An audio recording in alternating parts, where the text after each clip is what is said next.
Hello everyone, my name is Ivan Velasco, and for the next 4 minutes I will present an amazing case of study, the case of ajayBam.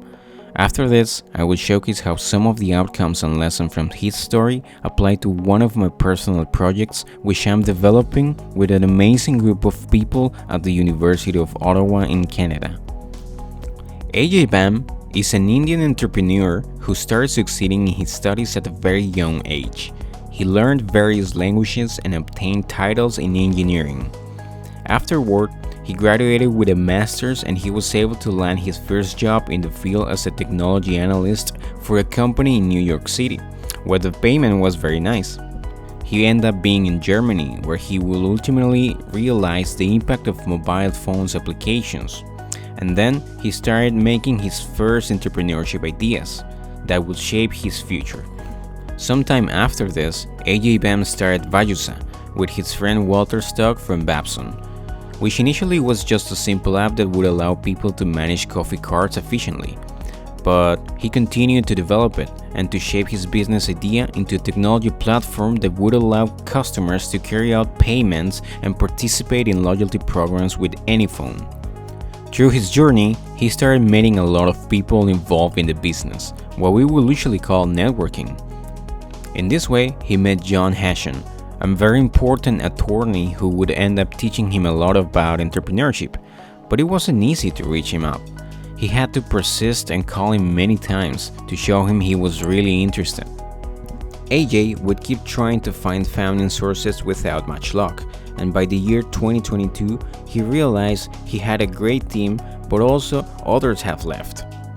At this point, he was trying to take an important decision about going forward with Vajusa or retreat and go back to Wall Street.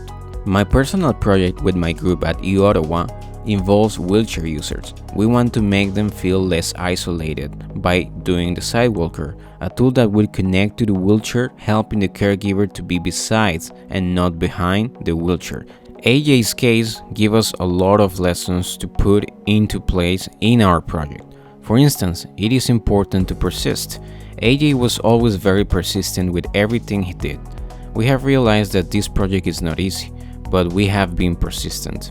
An example of this is when AJ was trying to reach John Hassan, as he had to send him lots of emails and calls in order to obtain an answer from him. Another very important point to consider is networking. AJ was always trying to find new people, new investors, new funding sources, and this is something we have been doing in our project, as we need to do research to find who are the best customers and what their pain is. AJ's story shows that he has always been a great entrepreneur, and this is something we may need to apply more in our project. Although we are doing our best, we are still learning, and entrepreneurship is something that we learn every day. One last important lesson to learn from AJ's story is that AJ always took decisions. It is important to know that in our project we will have to take the decision to move forward or to come to a different idea. A clear and detailed example of this is that we had to change the material used in the Sidewalker as it was too heavy. So after some interviews with caregivers, we realized that it would be better to change it to something that's lighter, and that's what we did. We just took another path and the decision was for the best. And here's where our journey ends. Thank you so much for watching. My name is Ivan Velasco and I'm happy and very grateful that you were here.